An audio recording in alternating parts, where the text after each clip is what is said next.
अस्सलाम वालेकुम, मैं हूं लीना शिगरी। पंजाब के मशरकी और वस्ती हिस्से में तबाही फैलाता हुआ सैलाब जुनूबी पंजाब में दाखिल हो गया है। इंतहाई सैलाबी सूरत हाल के बायस मुल्तान में हेड मोहम्मद वाला के मकाम को हर तरह की आमदोरफ्त के लिए बंद कर दिया गया है, जबकि बहावलनगर में चावी का बंद टूटने से बेशतर देहात जेर आब आ गए। अगले 2 दिन में सिंध से 13 लाख क्यूसेक का रेला गुजरने का इम्कान है। ताज़ा आदादोशुमार के मुताबिक पंजाब में मुतासरा आबादी की तादाद 20 लाख से तजावुज कर गई है। सिर्फ गुज़िश्ता 10 दिन में कम अज कम 41 अमवात रिपोर्ट हुई, जबकि जून से अगस्त के दरमियान पंजाब में कुल अमवात 200 से जायद और 1000 से जायद अफराद जख्मी बताए जा रहे हैं। और ये ऑफिशियल डेटा है, बहुत कुछ अनरिपोर्टेड नजर आता है। ज़राई पट्टी में कपास, चावल और चारा जात समेत फसलों के वसी रकबे पर तबाही की खबरें भी आ रही हैं। किसान तंजीमें अरबों रुपए के नुकसानात का तखमीना दे रही हैं। फौरी इमदाद और तवील मुद्दती बहाली के बगैर मवाशी दबाव और ग़िज़ाई अदम तहफ़्फ़ुज़ बढ़ सकता है। दूसरी जानिब अपोजिशन की सबसे बड़ी जमात पाकिस्तान तहरीक इंसाफ पार्लियामेंट से वॉकआउट कर गई। अरकान पार्लियामेंट को पार्लियामान में सियासी अदम तहफ़्फ़ुज़ महसूस हो रहा है। अरकान ने कौमी असम्बली और से बाहर वॉकआउट किया और वॉकआउट करके पार्लियामेंट के बाहर एक अपनी असम्बली लगा ली। इजलास में सैलाब मुतासरीन के साथ हमदर्दी का इजहार किया गया और chairman PTI barrister Gohar Khan साहब ने करारदाद भी पेश की। करारदाद पेश करते हुए उनका कहना था कि साबिक वज़ीर आज़म इमरान खान साहब और बुशरा बीबी के केसेस को जल्द समाअत के लिए मुकर्रर किया जाए और सियासी बुनियादों पर बनाए गए केसेस से बरी किया जाए। करारदाद में साबिक अपोजिशन लीडर्स उमर अयूब साहब और शिबली फराज साहब को बतौर अपोजिशन लीडर्स डी नोटिफाई करने को भी रिजेक्ट करते हुए आइंदा कौमी असम्बली के इजलास का बॉयकॉट का ऐलान किया गया।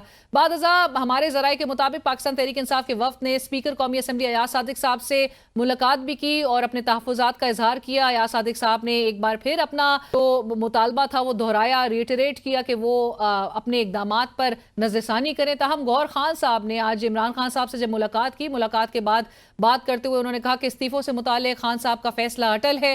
खान साहब का हुक्म है कि तमाम हुकूमती मराद गाड़ियों की चाबियाँ हुकूमत को वापस कर दें।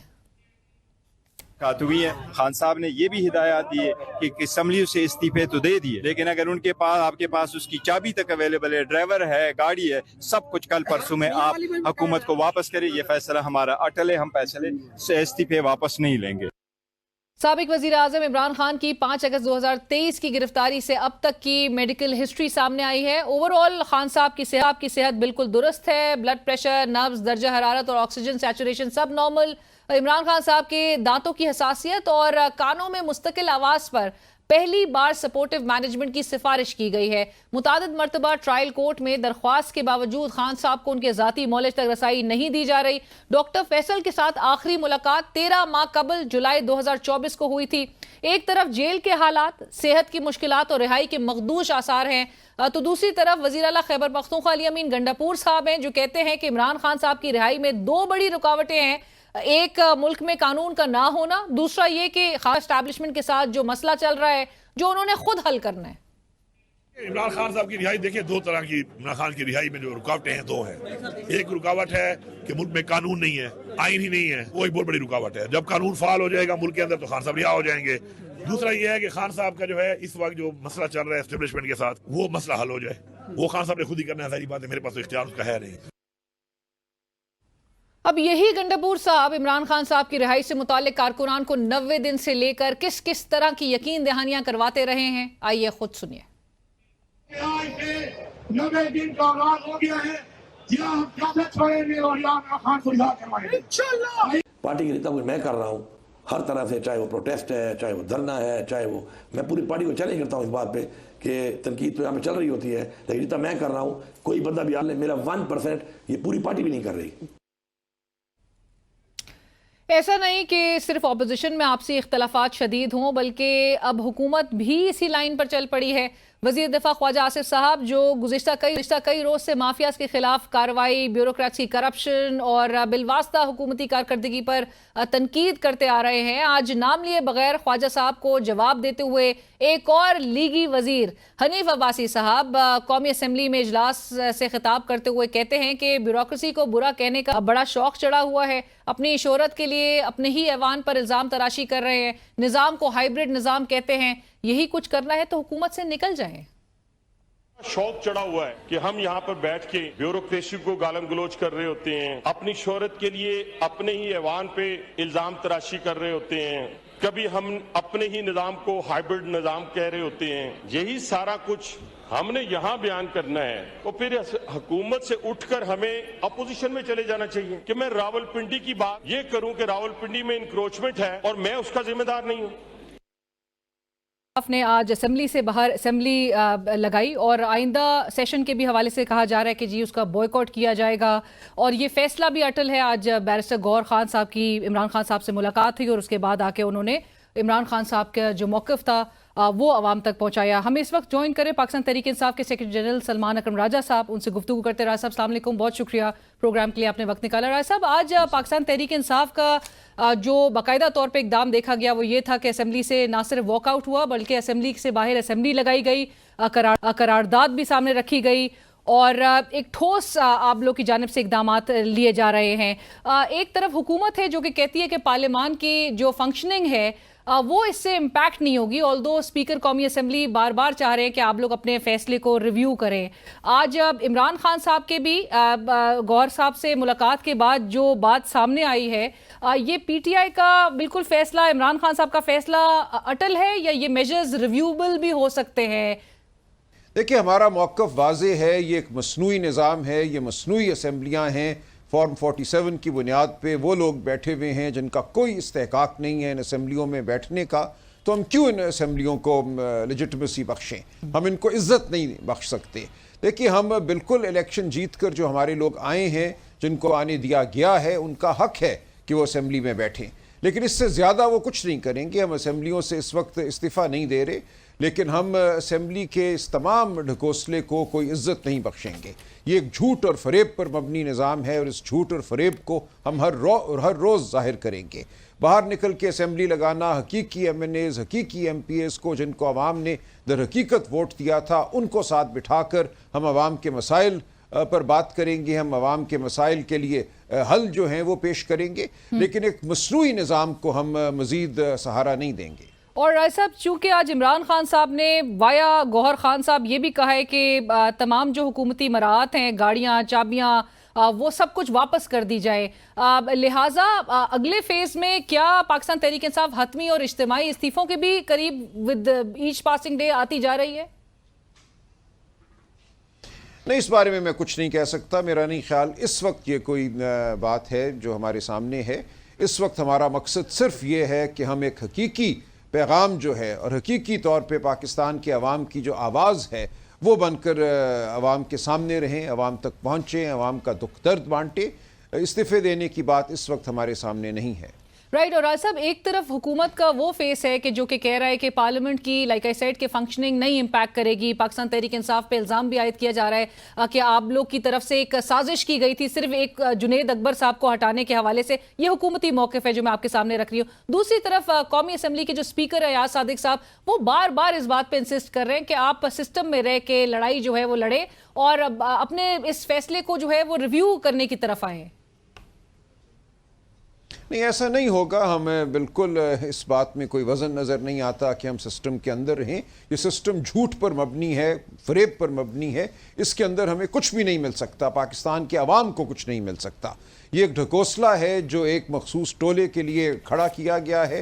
वो टोला इसको चलाए, इससे फ़ायदे उठाए, हम इसका हिस्सा नहीं हैं। हम वोट लेकर जो हमारे लोग आए हैं वो बहरहाल उनका इस्तेहकाक है, लेकिन इसके अलावा हम इस पूरे निज़ाम को कोई सहारा नहीं देंगे। राइट। एंड सलमान साहब, ये भी ज़रूर बताइएगा कि अगर तो हुकूमत, चूंकि आज जो कौमी असम्बली के स्पीकर से जब मुलाकात अरकान की हुई तो जो रिजर्वेशंस थी regarding access to Imran Khan साहब वो भी उनके सामने रखा गया। अगर हुकूमत इंश्योर करती है, यकीन दहानी कराती है कि एक अनइंटरप्टेड एक्सेस होगा आपके बानी PTI तक, आपकी क़यादत का, आप तमाम अरकान का, तो तब भी कोई गुंजाइश नहीं है कि इस सिस्टम के साथ रह के चला जाए? देखिए, मुझे नज़र नहीं आता कि ऐसा कुछ होगा। कोई नीयत नहीं है, कोई संजीदगी नहीं है, कोई खुलूस नहीं है इस निज़ाम में। ये ढकोसले हैं, ये ट्रक की बत्तियां हैं जो हमें दिखाई जाती हैं, जो पाकिस्तान के अवाम को दिखाई जाती हैं। ये पूरा निज़ाम जो है सिर्फ इसी काबिल है कि इसको रद्द किया जाए और ये ज़मीं बोस हो। खान साहब से मिलना हमारा हक है, उनका हक है, जेल का कानून ये कहता है, तमाम अदालती फैसले ये कहते हैं, कोई हम पे मेहरबानी नहीं करेगा अगर वो हमें खान साहब से मिलने देता है। और राज साहब, आज जो मेडिकल रिपोर्ट भी जो सामने आई है इमरान खान साहब की सेहत से मुतालिक, उनकी जो दांतों की तकलीफ है, हसासियत है और कानों में मुस्तकिल जो आवाज़ आने वाली बात है, जिस पे पहली बार ये बात सामने रखी जा रही है कि उनको एक जो सपोर्टिव मैनेजमेंट है उसकी सिफारिश की जा रही है, ये कितनी अलार्मिंग है, कितनी तशवीशनाक बात है? नहीं, ये बहुत तशवीशनाक नहीं है। खान साहब की सेहत बिलूम बिल्कुल ठीक ठाक है। 3 रोज़ कबल मैं उनसे मिला था। ये है मामला, दांत में उनको तकलीफ़ है, कान में भी थोड़ा सा है मसला, इनकी मैनेजमेंट होनी चाहिए और जो उनके ज़ाती मालिज हैं उनको बिल्कुल खान साहब तक रसाई होनी चाहिए। वो खान साहब के मामलात को, तिब्बी मामलात को समझते हैं, जानते हैं। उनको रसाई ना देना एक मैं समझता हूँ अफसोसनाक अमल है। ये ख़त्म होनी चाहिए ये बात। तो उनके मालिज उनको देखेंगे, मिलेंगे, ये छोटी छोटी बातें हैं, इनका बहुत जल्द बखूबी इलाज हो सकता है। लेकिन राज साहब, वो तमाम एप्लीकेशन जो हमें बताया जाता है कि जब ट्रायल कोर्ट में समाअत होती है तो जज साहब के हवाले भी पाकिस्तान तहरीक इंसाफ की क़यादत, जिनको एक्सेस बहरहाल अंदर जाने की इजाज़त दी जाती है, वो भी दरख्वास्त जज साहब के हवाले करते हैं, लेकिन ताहाल उस पर कोई पेशरफ नज़र नहीं आई। इस्लामाबाद हाई कोर्ट से भी सही, लेकिन प्राइवेट डॉक्टर जो ज़ाती मौलिज हैं उनकी रसाई यकीन दहानी या यकीनी बनाने के हवाले से अहकाम जारी हुए, उस पर कोई अमल दरामद नज़र नहीं आता। सो ये कंसर्न्स अपनी जगह प्रिवेल कर रहे हैं, और ये हमें क्या बता रहे हैं? हमें यही बता रहा है कि यह निज़ाम कोई निज़ाम नहीं है, यह सिर्फ धौंस का निज़ाम है, झूठ का निज़ाम है। यहाँ ना कानून की अहमियत है, ना अदालत की अहमियत है। अदालतों को पहले ही सरनिगू कर दिया गया है, उसके बावजूद उनके जो फैसले आते हैं उन पर अमल नहीं होता। ये पूरा निज़ाम एक मजाक है। इस पूरे निज़ाम के साथ जुड़े रहना, इसको कोई अहमियत देना, इसको सहारा देना बेवकूफ़ी की बात है। तो ये जो कुछ हो रहा है ये फस्तायत पर मबनी है और ये नहीं चलेगा। आप देखेंगे ये नहीं होगा। एक लम्हा होता है, इंडोनेशिया की अवाम आज सड़कों पर हैं, बांग्लादेश के अवाम पिछले साल सड़कों पर थे। जो लोग ये सोच कर बैठे हैं कि ये 8-10 साल का मंसूबा है और सब ठीक चलेगा और जबर भी होता रहेगा, कानून भी पामाल होता रहेगा, आइन भी पामाल होगा, झूठी असम्बलियाँ बैठी रहेंगी, अवाम के वोट को सल्ब किया जाता रहेगा, बाय इलेक्शंस में ढोल पीटे जाएंगे और अवाम को उनका हक नहीं दिया जाएगा, ये निज़ाम नहीं चल सकता। आप अवाम के साथ जो एक रिश्ता होता है रियासत का, उस रिश्ते को मुनक़ते कर चुके हैं। इस रिश्ते की कतात के बाद, इसको ख़त्म करने के बाद ये रियासत इस तरह नहीं चल सकती। ये चंद दिनों की बात है। राइट। और राज साहब, वज़ीर आला खैबर पख्तूनख्वा अली अमीन गंडापुर साहब का जो हालिया बयान है, जिसके बाद उन पर बड़ी तनकीद हो रही है, और एक ऐसे वक्त में जब आपके लीडर ऑलरेडी 2 साल से ज़ायद का अरसा जेल में गुजार चुके हैं, उनकी रिहाई से मुतालिक वो कहते वो 12 अल्टीमेटम्स और डेडलाइंस भी दे चुके हैं, लेकिन अब वो ये कह रहे हैं कि इमरान खान साहब की रिहाई में जो 2 बड़ी रुकावटें हैं, वो एक तो कानून का ना होना और दूसरा स्टैब्लिशमेंट के साथ जो उनका मसला चल रहा है, वो गंडापुर साहब कह रहे हैं कि अब इमरान खान साहब ने वो खुद ही रिजॉल्व करना है, उसको खुद ही हल करना है। ऐसे पॉइंट पे आप नहीं समझते कि ये बहुत ज़्यादा डैमेजिंग है, या आपका वर्कर इससे क्या अखज़ करे पाकिस्तान तहरीक इंसाफ का, जो इमरान खान साहब का सपोर्टर है? नहीं, कुछ नहीं अखज़ करेगा। इमरान खान साहब चट्टान की तरह डटे हुए हैं। वो जानते हैं कि तारीख़ किस समत बह रही है, वो जानते हैं कि इस तारीख़ी अमल में उनका रोल क्या है। वो निज़ाम को चैलेंज देकर जेल में बैठे हैं, वो निज़ाम के सामने झुकने वाले नहीं हैं। तो बाकी इसके अलावा जो भी कोई बात करता है, ये उसकी अपनी राय, अपनी समझ हो सकती है, लेकिन खान साहब का मौक़िफ़ और उनकी राय बिल्कुल वाज़ेह है। लेकिन जेल से बाहर जो क़यादत है, आइडियली राजा साहब, क्या रोल होना चाहिए इमरान खान साहब से की रिहाई से मुताल्लिक़, दीगर आपकी जो लीडरशिप है उसकी रिहाई से मुताल्लिक़, वर्कर्स की रिहाई से मुताल्लिक़? देखिए, लोग अपनी अपनी समझ के मुताबिक कोशिश करते हैं, अपनी अपनी पहुंच के मुताबिक कोशिश करते हैं। हमारा रोल यही होना चाहिए, मैं समझता हूं, कि हम कानून की बात करें, हम आइन की बात करें, हम आवाम को याद दिलाते रहें कि 8 फरवरी को जो उन्होंने वोट डाला था वो लूट लिया गया था। इस वक्त जो हुकूमत है वो एक नाजायज़ हुकूमत है, इल्लेजिटमेट निज़ाम है। ये बात हम करते रहेंगे और तारीख़ अपना रुख लेगी।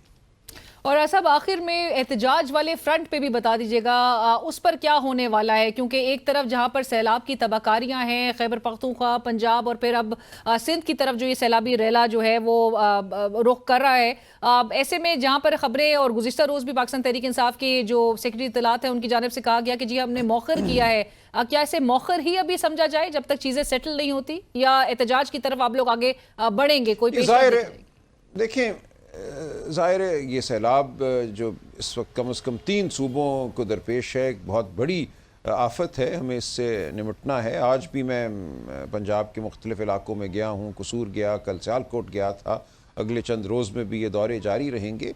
तो हर जगह हमें हुकूमत की बेहिस्सी नज़र आ रही है, लोग अपने मवेशियों के साथ सड़कों पर बैठे हैं, बिल्कुल बग़ैर किसी मदद के, ना चारा है ना खाना है। जो लोग मदद करना चाहते हैं उनको मदद करने नहीं दी जा रही, उनको कहा जा रहा है कि जब तक तस्वीर नहीं लगाओगे, जब तक हमारे खाते में नहीं डालोगे, तुम्हें हम मदद नहीं करने देंगे। तो एक खौफनाक सूरत हाल है।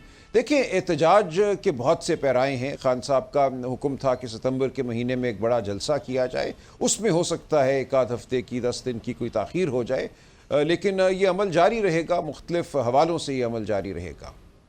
बहुत शुक्रिया Salman Akram Raja sahab, thank you so much for your time sir. Secretary general Tehreek Insaf Salman Akram Raja sahab इस वक्त हमसे गुफ्तगू कर रहे थे, जिन्होंने कहा यह निज़ाम झूठ पर मबनी है, ये सिर्फ ढगोसला है जो कि हुकूमत की तरफ से नज़र आ रहा है, और हर जगह हुकूमत की बेहसी है, जहाँ पर एक तरफ सैलाब की तबाहकारियाँ हैं, लोगों का एक नुकसान जो है उसका ज़ाला अब तक नहीं किया जा सकता, इतने बड़े स्केल पे, इतने बड़े क्वांटम में हमें लॉसेस का सामना इस मुल्क को और लोग यहाँ के लोगों को हो रहा है। उस पर सलमान अकरम राजा साहब ने जिस तरह से कहा कि हुकूमत की बेहसी नज़र आती है, और हर जगह ये जो बात की जा रही है अब ये जोर पकड़ चुकी है कि हुकूमत पंजाब बिलखुसूस वो चाहती है कि जब तक तस्वीर छपी ना हो तब तक इमदाद आगे लोगों तक पहुंचने नहीं दिया जा रहा। ये बड़ी रुकावट है, और इसमें एक सबसे जो बुनियादी बात यह भी है कि हुकूमत के अपने इत्तेहादी भी यही आवाज़ उठा रहे हैं, उनकी जानिब से भी ये रिजर्वेशन सामने रखी जा रही है। ब्रेक के बाद हम ज़रूर जानना चाहेंगे, पाकिस्तान पीपल्स पार्टी का मौक़िफ़ लेंगे इसी हवाले से, और जो सैलाब की तबाहकारियाँ उसमें हुकूमती रवैया वो किस हद तक इस वक्त उस पर आवाज़ उठाई जा रही है। एक ब्रेक के बाद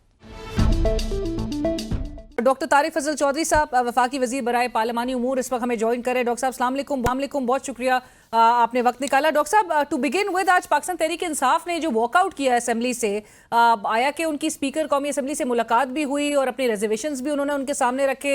आपने भी कहा था कि जो इन्होंने इस्तीफे दिए हैं वो भी मंजूर जो है वो नहीं होंगे, लेकिन इनके असेंबली से बाहर असेंबली लगाने से आपको लगता है कि पार्लिमानी जो फंक्शनिंग है, पार्लियामान की फंक्शनिंग, वो मुतासर होगी? जी बिस्मिल्लाहिर्रहमानिर्रहीम। देखिए, उनकी इन हरकतों से पार्लिमानी फंक्शनिंग जो है वो तो बिल्कुल मुतासर नहीं होगी। पार्लियामेंट अपना जो मामूल का बिजनेस है वो बिल्कुल करेगी, और अभी जो इनका वॉकआउट है वो तो यानी अफसोसनाक तो पहले ही था, लेकिन ज्यादा अफसोसनाक इसलिए है कि अभी असेंबली में क्या हो रहा है। असेंबली में अभी मुल्क में जो सैलाबी सूरत हाल है उसके ऊपर गुफ्तगू हो रही है। हमने अपना जो नॉर्मल असेंबली का एजेंडा होता है, लेजिस्लेटिव एजेंडा, उसे सस्पेंड करके थ्रू अ मोशन अभी सिर्फ और सिर्फ मुल्क में सैलाबी सूरत हाल के ऊपर बात हो रही है। कल स्पीकर साहब की सरबराही में असेंबली का इजलास खत्म करके एक वक्त जो है अरकान पार्लियामेंट का, वो NDA में जो नेशनल डिजास्टर मैनेजमेंट अथॉरिटी है उसका हेडक्वार्टर इस्लामाबाद में, हम सब ने उसको विजिट किया, और उन्होंने हमें जो इस वक्त क्लाइमेटिक चेंजेस हो रही हैं पूरी दुनिया में, पाकिस्तान में, उनके बारे में आगाह किया। मीटिंग थी जो कल तमाम अरकान पार्लियामेंट को NDA में, जो NDA में के चेयरमैन है जनरल साहब, उन्होंने दी, और उसमें भी पाकिस्तान तरीके से बाइकआउट किया। भाई वो तो मुल्क की बात हो रही है, मुल्क में जो कुदरती आफत इस वक्त आई हुई है उस पर बात हो रही है, उसका भी बाइकआउट। हालांकि डॉक्टर साहब, आज जो करारदाद उन्होंने असेंबली से बाहर असेंबली लगा के जो करारदाद सामने लेकर आए, उसमें उन्होंने सैलाब मुतासरीन से और जो शहीद हुए हैं उनके लवाहिकीन से इजहारे हमदर्दी की है। उस करारदाद के भी नुकात में ये बात मेंशन्ड है, और साथ साथ अपना जो एहतजाज है उन्होंने वो भी मौखर किया इसी बात पे कि मुल्क को इस वक्त जिन मुश्किलात का सामना कर रहा है। देखिए, इस वक्त पार्लियामेंट के अंदर सैलाबी सूरत हाल पे गुफ्तगू हो रही है, उससे वो कता ताल्लुक हैं। जो NDA में आपको ब्रीफिंग दे रही है, KT सबसे ज्यादा मुतासरा सूबा है, 800 से ज्यादा वहां पे कीमती इंसानी जानों का नुकसान हुआ है। अब सूरत हाल क्या है, आइंदा अगले साल हमने से बचना कैसे है, इस पर ब्रीफिंग हो रही है। उसमें तो आप जा नहीं रहे, और असेंबली के बाहर एक जनाब ड्रामा करके आप करारदाद, वो करारदाद है, वो तो कुछ भी नहीं है, वो तो ऐसे ही एक ड्रामा है। बट डॉक्टर साहब, पीटीआई का ये ख्याल है कि अगर ऑपोजिशन की असेंबली के अंदर आवाज जो है वो नहीं सुनी जाएगी, सुनवाई नहीं होगी, उनको अहमियत नहीं दी जाएगी, वो नजरअंदाज किए जाएंगे तवातर के साथ, तो फिर बाहर असेंबली से बाहर जो है वो असेंबली लगा के करारदाद पेश करने में वो हक बजानिब नहीं। बिल्कुल झूठ बोल रहे हैं। आज जो असेंबली में मैंने आपको बताया है कि मामूल का एजेंडा मुअत्तल करके सिर्फ सैलाबी सूरत हाल पे गुफ्तगू हो रही है, उसमें पीटीआई के मेंबरान को बराबर टाइम दिया गया है। आगाज जो है वो कार्रवाई का, वो पहले हमारे जो कश्मीर अफेयर्स के मिनिस्टर हैं अमीर मकाम साहब, और उसके बाद ब्रिगेडियर असलम घुमन जो पीटीआई के एमएन हैं, उन्हें मौका दिया गया। ये जो पीटीआई के अराकीन ने और इमरान खान साहब ने जो ये फैसला किया है, इकदामात जो किए गए हैं, जो कायमा कमेटियों से इस्तीफे, और फिर कहा जा रहा है कि जी इज्तिमाई इस्तीफों के हवाले से भी एक फैसला मुमकिना तौर पे लिया जा सकता है इवेंचुअली। आपकी क्योंकि गुफ्तगू होती है और आप तवातुर से वो बात मेंशन भी करते हैं, आप ऑफ द रिकॉर्ड भी आप लोग की बड़ी मुलाकात होती है पाकिस्तान तहरीक इंसाफ के अराकीन से, और जो आप कहते हैं कि जो सीनियर वॉइसेस है पाकिस्तान तहरीक इंसाफ में, क्या वो भी आपको लगता है अलाइंड है इस फैसले में? देखिए, फैसला उन्होंने नहीं किया, ना वो अलाइंड हैं, ना वो इस फैसले को कोई अच्छा फैसला समझ रहे हैं। ये पाकिस्तान तहरीक इंसाफ के हर मेंबर की शक्ल के ऊपर लिखा हुआ है कि ये एक इंतहाई अहमकाना फैसला है कि आप स्टैंडिंग कमेटीज के मेंबरशिप से और उनकी चेयरमैनशिप से इस्तीफा दे दें।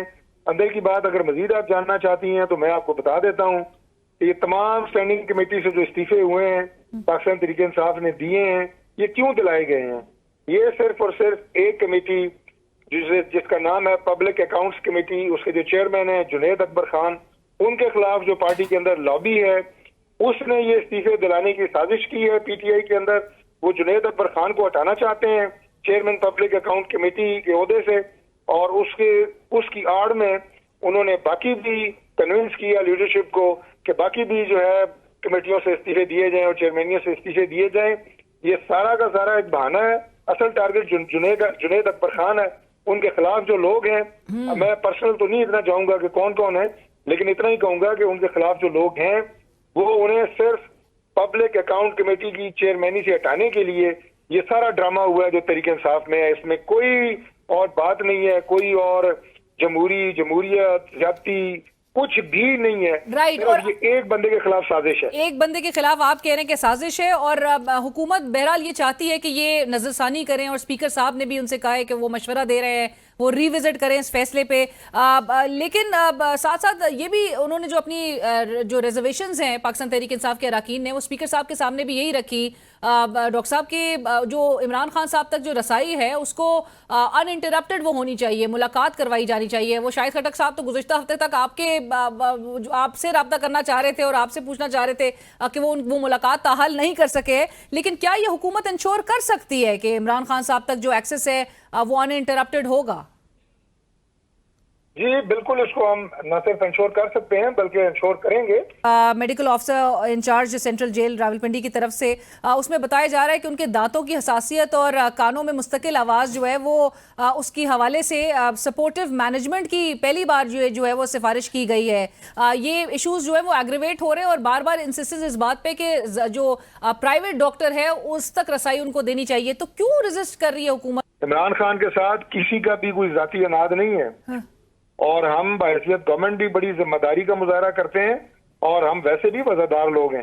हम इमरान खान की तरह वो नहीं है कि जो हाथ लड़ा के कि जी मैं एसी बंद करूंगा और मैं फलान, कभी किसी ने कोई स्टेटमेंट दी है? इमरान खान को तमाम तर तिब्बी सहूलियात मौजूद है और जो फॉर्मर प्राइम मिनिस्टर को जेल के अंदर जो फैसिलिटीज देनी चाहिए या उसका राइट है वो सारी उसके पास है। इसी के साथ ही बढ़ेंगे एक ब्रेक की तरफ, हमारे साथ रहिए।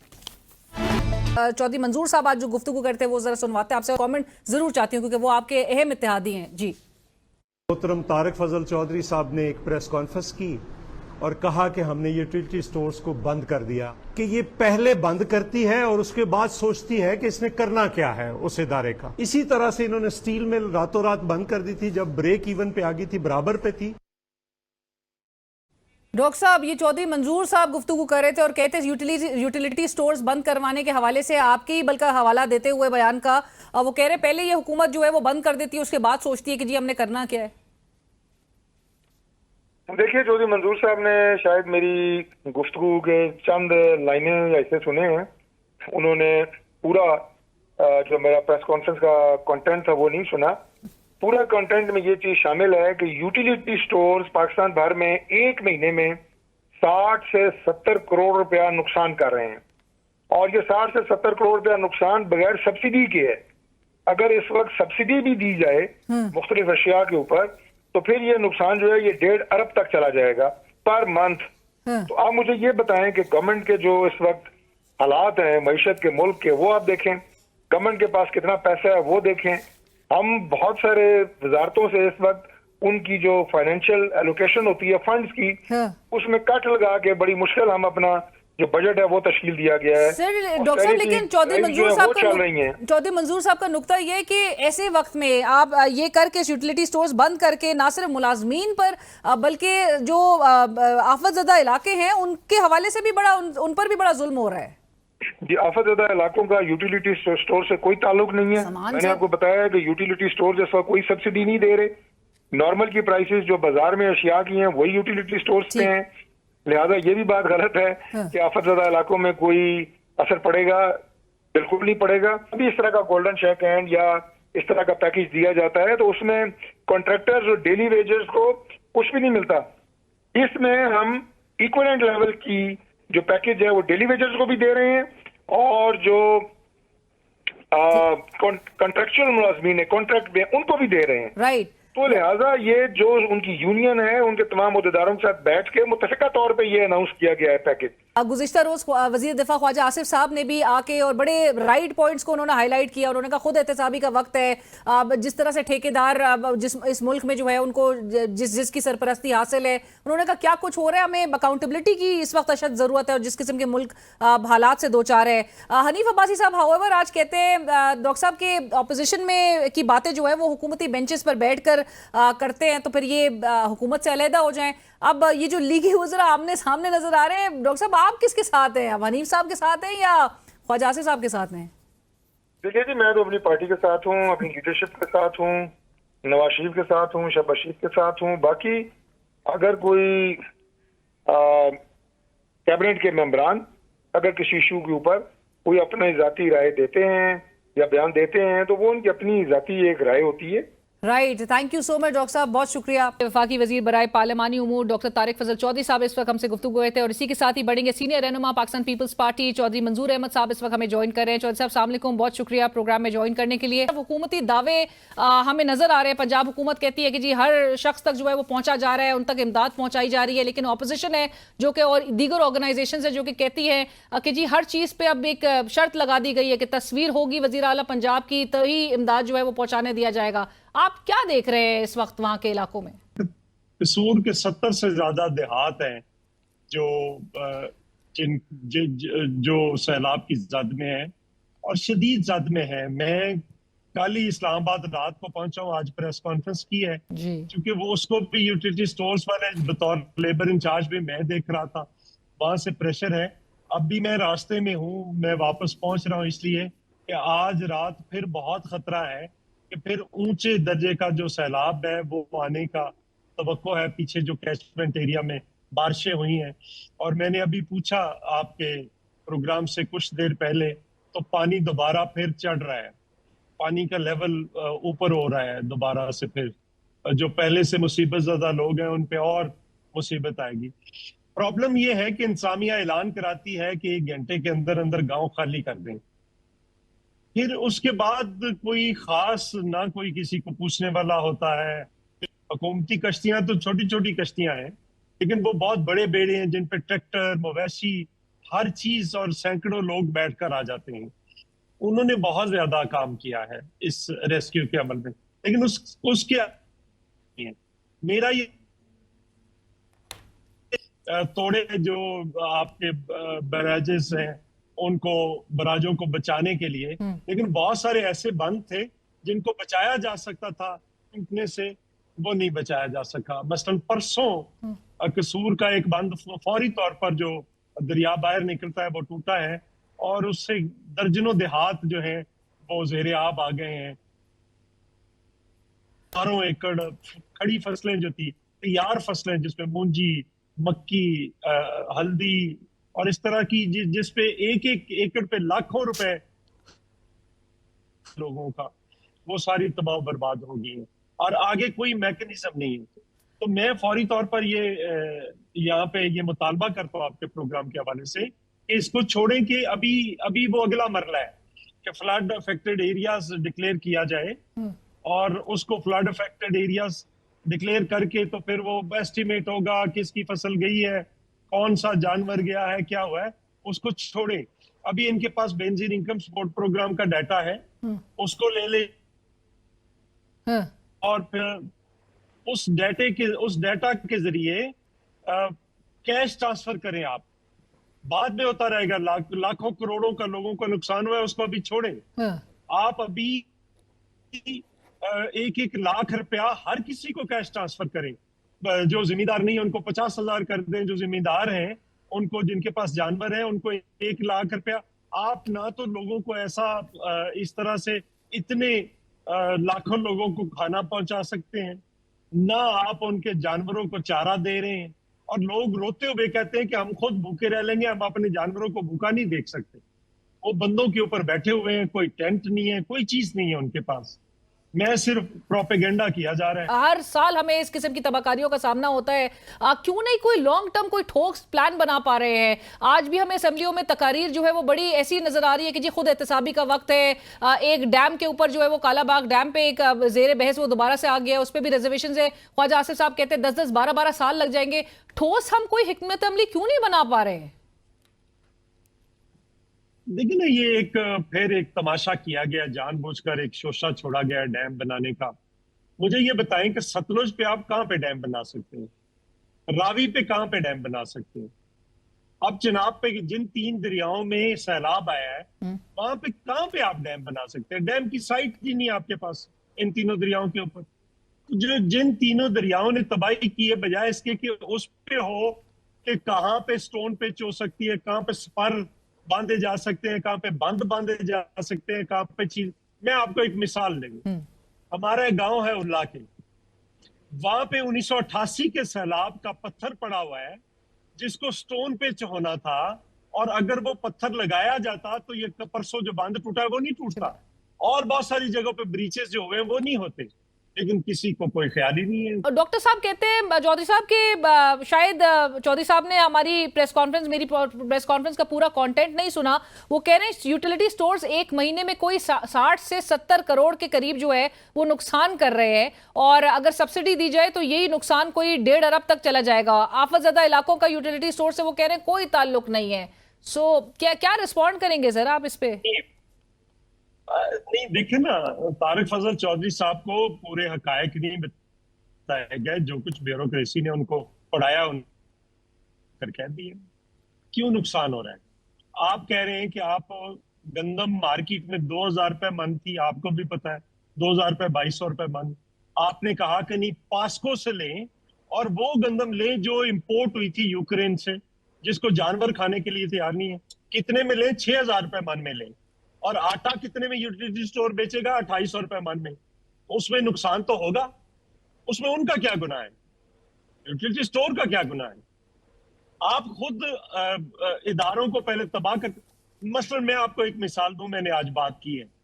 आपने 1917 में 2017 में जो स्टील मिल ब्रेक इवन पे थी उसको बंद कर दिया, आपके पास कोई प्लान नहीं था। आज भी बंद पड़ी है, कभी कह रहे हैं चलाएंगे, कभी कह रहे हैं नहीं चलाएंगे। 500 अरब रुपए का उससे लेकर आज तक खसारा हो गया है, और अरबों रुपए की, सैकड़ों अरबों रुपए की चोरियां हो गई है वहां पे। कौन परेशान है? कोई प्लान ही नहीं है इनके पास। मतलब आप पहले यूटिलिटी स्टोर बंद करके बाद में सोच रहे हैं। सर आप चौधरी साहब आप पीपल्स पार्टी इत्तेहादी है इनकी, इनको मशवरा दें, क्योंकि आज डॉक्टर साहब यही कह रहे थे कि वजीर आजम ने जो पैकेज का ऐलान किया है वो 3 साल की तनख्वाह इकट्ठी मिलेगी। यूटिलिटी स्टोर्स के चौधरी साहब वो यूटिलिटी स्टोर्स के यूनियन के भी हवाले से कह रहे थे कि उनके साथ इत्तेफाक, उनकी अग्रीमेंट के साथ ही फैसला किया है। 3 यूनियनें थी, उसमें से एक को मैनेज किया इन्होंने, वो इनके हलके के रहने वाले हैं तो उनको मैनेज करके साथ बैठा लिया है। तो आप बाकी सारे जो लोग हैं वो नहीं मान रहे हैं उनके फैसले को। हमारे साथ इन्होंने वादा किया था कि नहीं बंद करते, आसफा भुट्टो जरदारी का कॉलिंग अटेंशन नोटिस था, उस पर वादा किया था नहीं बंद करते। Although चौधरी साहब you may be right, but doctor साहब ये समझने से कासिर है कि लिंक क्या बनता है यूटिलिटी स्टोर्स का आफतज़दा इलाकों से। यस, असल मसला ये है कि यूटिलिटी स्टोर का एक पर्पस नहीं है।